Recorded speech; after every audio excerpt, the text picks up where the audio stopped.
नमस्कार दोस्तों, मैं विदित से स्वागत करता हूँ आप सभी लोग का मेरे चैनल पे टेक साइंस विद विदित एंड परी।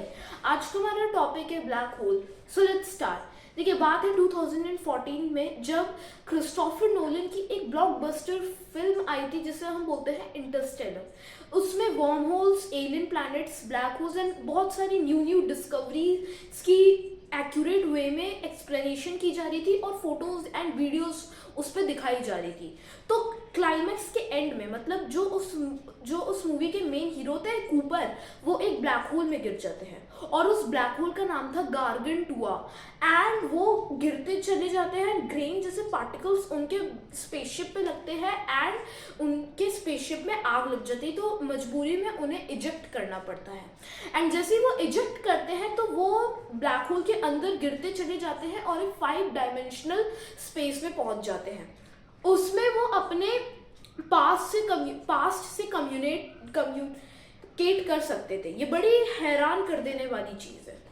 ठीक है, अब देखिए 100 साल पहले, मतलब कि 100 साल पहले ब्लैक होल्स का कोई जिक्र भी नहीं होता था क्योंकि लोग ब्लैक होल्स को जानते ही नहीं थे कि ये होता क्या है। मतलब ब्लैक होल्स का वर्ड भी उस टाइम इन्वेंटेड था। तो 1905 में आपको याद होगा एल्बर्ट आइंस्टाइन ने अपनी special theory of relativity publish किया था, जिसमें वो कई सारी इक्वेशंस एंड इसी स्पेस के फॉर्मूलाज को बताते थे। एंड उसके 10 साल बाद मतलब 1915 में उन्होंने जनरल रिलेटिविटी ऑफ थ्योरी को भी उन्होंने लॉन्च कर दिया। इन दोनों में उन्होंने बताया था कि कोई भी मेश पे अगर कोई भी ज्यादा मास को ऑब्जेक्ट गिरेगा तो उस पे मेश बेंड हो जाता है और बेंड होने से ग्रेविटेशनल पुल और ज्यादा इन्फ्लुएंस हो जाता है। तो इसके बाद उनके देहांत होने तक वो सोचते थे कि ये ब्लैक होल क्या है, क्योंकि उस टाइम ये सब थियोरेटिकल चल रहा था, कोई भी उन्होंने उस पर प्रैक्टिकल एक्सपेरिमेंट्स नहीं किए थे। एंड मतलब कि वो सोचते थे कि ये ब्लैक होल एग्जिस्ट करता होगा, इसलिए उन्होंने कई सारे और इक्वेशंस सॉल्व किए, लेकिन वो फिर भी मतलब बहुत ज्यादा अटकते थे। उसके बाद जब उनका देहांत हो गया तो उसके बाद कई सारे और साइंटिस्ट आए, इंडिया से, अमेरिका से, जो भी आजकल की वेल डेवलप्ड कंट्रीज, उन सबसे साइंटिस्ट आए एंड उन्होंने ये इक्वेशन सॉल्व करने की कोशिश की, बट वो भी उतना नहीं कर पाते थे। लेकिन उन्होंने जब और ये इक्वेशन सॉल्व की तब उन्हें पता चला कि ये ब्लैक होल, ये वाली चीज एग्जिस्ट करती है। थियोरेटिकल तो हम श्योर है, लेकिन हम एक ना तो एक दिन प्रैक्टिकली भी हम इससे प्रूफ कर पाएंगे। उसके बाद 1960s तक आपको पता, 1960s तक पूरी दुनिया मान चुकी थी कि हाँ भाई ब्लैक होल एग्जिस्ट करता है। एंड मतलब जो नासा के उस टाइम के साइंटिस्ट थे वो भी मतलब वो भी श्योर हो गए थे, क्योंकि उन्होंने कोई इसमें एक्सपेरिमेंट्स प्रूफ नहीं किए थे, बट इन इक्वेशंस के बिहाफ पे वो श्योर हो गए थे कि नहीं, ब्लैक होल्स एग्जिस्ट करते हैं। 1964 में ये ब्लैक होल नामी वर्ड ये एक मैगजीन में यूज किया जाता है। बड़ा ये अजीब सा वर्ड है ब्लैक होल।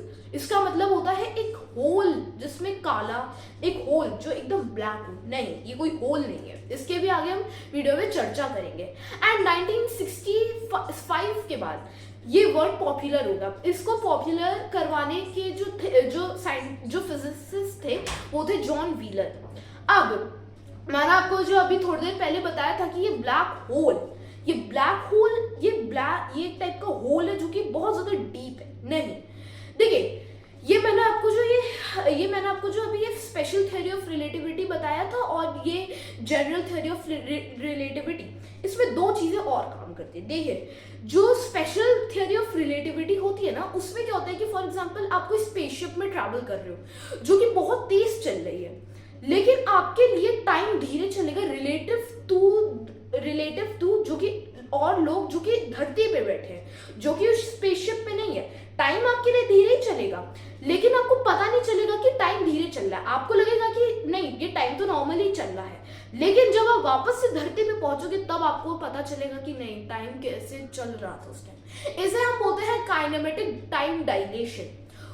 उसके बाद अब हम आते हैं जनरल थ्योरी ऑफ रिलेटिविटी में। इसमें क्या होता है कि अगर ग्रेविटेशनल पुल ज्यादा है, ग्रेविटेशन ज्यादा कहीं किसी भी मास से, किसी भी प्लैनेट, किसी भी चीज से ग्रेविटेशन फोर्स ज्यादा आ रहा है, तब भी हमारे लिए टाइम धीरे हो जाएगा। अगर हम फिर से इसमें प्रैक्टिकल एग्जांपल की बात करी जाए तो इंटरस्टेलर में जो कूपर अपनी टीम मेंबर के साथ एक एक्वा प्लैनेट पे गए थे, तो उनके लिए 1 घंटा धरती के 7 साल के बराबर था। ये होता है gravitational time dilation, okay, and इसे भी इन्होंने प्रूव कर दिया था।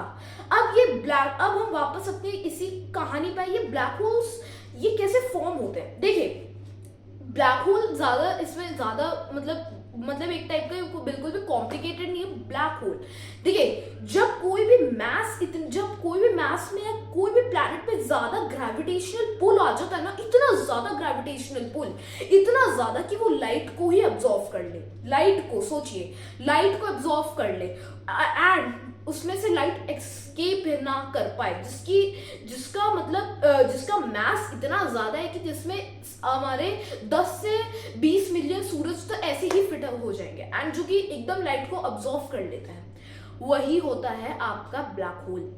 ये ब्लैक होल्स अब कैसे फॉर्म होते हैं ये देखते हैं। चलिए देखिए, ब्लैक होल्स जब कैसे फॉर्म होते हैं। देखिए, जब एक स्टार में हाइड्रोजन एंड हीलियम नामी 2 फ्यूल होते हैं जिसमें फिजन रिएक्शंस होते हैं, एंड जब ये कोर में फिजन चेन रिएक्शंस ये फिजन रिएक्शंस खत्म हो जाते हैं टाइम के बाद, क्योंकि इनमें फ्यूल होता है, जब ये हाइड्रोजन एंड हीलियम खत्म हो जाता है तो इसके बाद जो ग्रेविटी अंदर की तरफ आ रही है, जो फोर्स अंदर की तरफ आ रहा है, वो इक्वल नहीं हो पाता है, तो वो स्टार फिर बर्स्ट हो जाता है एंड बर्स्ट होने के बाद वो बर्स्ट हो जाता है। अब मैं आपको एक चार्ट स्क्रीन पे दिखा रहा हूं जिसमें ये पता चलता है कि अगर एक एवरेज साइज का स्टार है तब वो बन जाता है एक रेड जाइंट में, अगर रेड जाइंट में उसके बाद वो बन जाता है आपका एक प्लैनेटरी नेब्यूला में। अगर थोड़ा सा बड़ा स्टार है, मैसिव स्टार है जैसे हमारा सन, तो फिर वो बन जाता है एक red super giant, not giant, super giant. उसके बाद वो बन जाता है ब्लैक होल या कोई न्यूट्रॉन स्टार। अगर उसका कोर ज्यादा छोटा होगा तो वो न्यूट्रॉन स्टार बनेगा, अगर कोर थोड़ा सा ज्यादा बड़ा होगा तो वो बन जाएगा आपका ब्लैक होल। अगर हम सन का एग्जांपल देखें, अगर सन जैसा कोई स्टार होगा जिसका कोर 50 किलोमीटर होगा, सोचिए कितना छोटा है, तब वो एक जाके बनेगा न्यूट्रॉन स्टार। तो अगर 200-300 किलोमीटर का होगा कोर, तब जाके वो बनेगा एक ब्लैक होल। ठीक है, ये ब्लैक होल अब मैंने आपको बताया कि ब्लैक होल्स फॉर्म कैसे होते हैं। जब अगर हम एकदम आसान भाषा में बोले तो कोई भी स्टार कभी जब अपने फ्यूल से खत्म हो जाता है और जब वो एक टाइप से एक्सप्लोड हो जाता है तो उसके बाद जो डेब्री निकलता है वो इन सब चीजों में कन्वर्ट हो जाता है और उससे ब्लैक होल बनता है। अब ब्लैक होल्स कितने टाइप के होते हैं। देखिए, पहला होता है stellar black hole. Stellar black hole एक बहुत कॉमन ब्लैक होल होते हैं, हमारी गैलेक्सी में नहीं भी तो 10 से 10-15 मिलियन ये स्टेलर ब्लैक होल्स होते हैं। ये स्टार के फटने से फॉर्म होते हैं। दूसरा आता है आपका primordial black hole. Primordial black holes मतलब बहुत ज्यादा छोटे ब्लैक होल होते हैं, एक एटम जितने होते हैं, बट उनका मास, उनका वजन एक पहाड़ जितना होता है। उसके बाद आपका आता है सुपर मैसिव ब्लैक होल। ये सुपर मैसिव ब्लैक होल इतना ज्यादा बड़ा होता है कि इसमें नहीं भी तो 10 से 15 मिलियन सूरज आराम से आ जाएंगे। ये ब्लैक होल्स इतने बड़े होते हैं कि ये हमारी सोलर सिस्टम को आराम से कवर कर लेंगे एंड थोड़ा सा हिस्सा फिर भी बाकी रहेगा। उसके बाद आपका आता है इंटरमीडिएट ब्लैक होल। ये intermediate black hole stellar black hole और सुपर मैसिव ब्लैक होल के बीच का होता है। बीच का होने से क्या होता है कि वो आज तक हम इसे प्रूव नहीं कर पाए। ओके, अब अगर हम वापस हमारे सुपर मैसिव ब्लैक होल पे जाए, अगर मैं फिर से आपको एक प्रैक्टिकल एग्जांपल दूं तो जो आपका गार्गेंट हुआ था जिसमें कूपर गिरे थे, वो एक सुपर मैसिव ब्लैक होल था। अब ये सुपर मैसिव ब्लैक होल मैंने आपको बताया क्या होता है। अगर मैं आपको एक फन फैक्ट बताता हूँ, देखिए, जो मैंने अभी हम थोड़ा सा पीछे जाएंगे, जो थ्योरी ऑफ रिलेटिविटीज होती है, जो भी अगर आप दोनों को नोटिस करें, उसमें एक फन फैक्ट होता है, लाइट की स्पीड जो होती है वो इन्फ्लुएंस करती है ग्रेविटी को, वो अपर ग्रेविटी के स्पीड लिमिट को रोकती है। अगर एक फिर से हम प्रैक्टिकल एग्जांपल देखते हैं, अगर हमारी सोलर सिस्टम से सोलर सिस्टम से सूरज गायब हो जाएगा तो हमें 8 मिनट बाद पता चलेगा। क्योंकि सनरेज को भी 8 मिनट लगता है पहुंचने में। एंड उसके बाद ग्रेविटेशनल पावर्स हमें कब पता चलेंगी? 8 मिनट बाद। ये था, है ना बड़ा यूनिक। अब ये ब्लैक होल्स मैंने आपको बताया। अब हम देखेंगे ब्लैक होल्स के कंपोनेंट। देखिए ब्लैक होल, ये आपको मैं अभी बहुत एक क्लियर सा ब्लैक होल दिखा रहा हूं जिसमें एक टाइप का रिंग है। ये रिंग होती है आपकी एक्सकर्शन डिस्क। ये एक्सकर्शन डिस्क एक टाइप की रिंग होती है, आपको दिखता होगा, लेकिन ये एक रिंग नहीं है।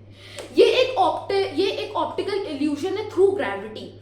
अगर आप ये इसलिए होता है क्योंकि जब लाइट नीचे आती है, जब वो अट्रैक्ट करता है तो वो लाइट को इतना बेंड कर देता है कि वो इस इल्यूजन को रिप्रेजेंट करे, दिखाए। अगर आप इसको टॉप व्यू से देखेंगे तो ये एकदम ये ब्लैक होल एकदम नॉर्मल डिस्क जैसे लगे, बट साइड व्यू में देखेंगे तो वो ऐसे पानी होके एकदम चल रहा होगा। ये भी बहुत ही एक टाइप का यूनिक होता है। उसके बाद अगर हम फिर से आगे बढ़ें तो एक टाइप की छोटी सी बाउंड्री होती, एक टाइप की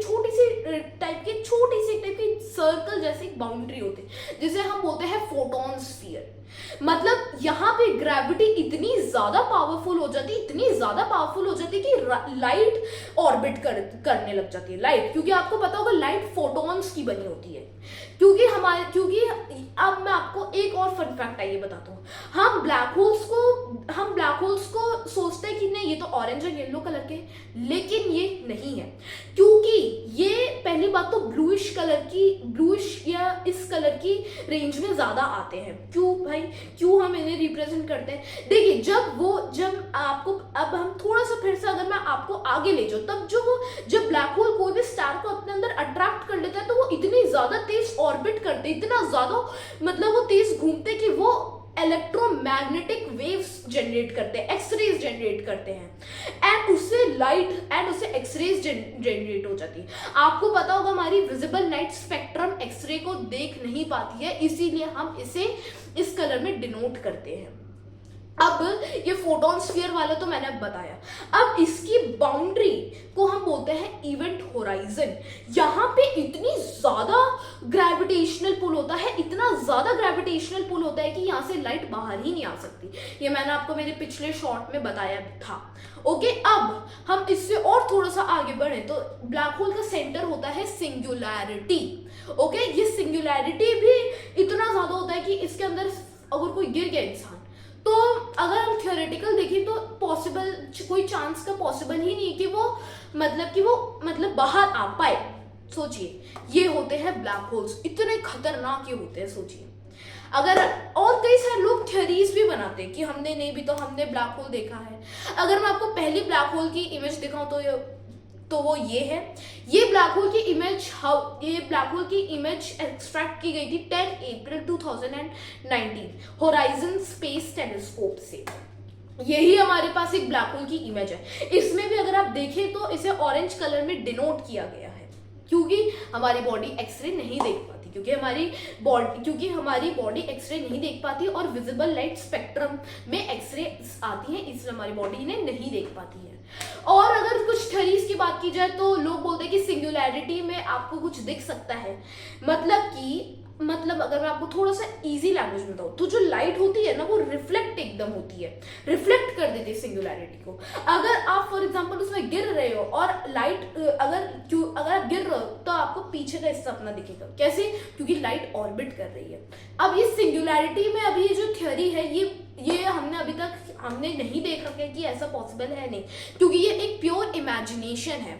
अगर हम एक और वापस अगर हम हमारी इंटरस्टेलर स्पेस पे आए तो उसमें भी दिखाया जाता है वो 5 डायमेंशनल वाला, ये भी एक इमेजिनेशन है, हमें नहीं पता अंदर क्या होगा। तो आज की थी ये वाली वीडियो। अगर आपको पसंद आई तो इसे लाइक करिएगा, शेयर करिएगा, सब्सक्राइब करिएगा। मैं आपसे मिलूंगा नेक्स्ट वीडियो में। Thank you for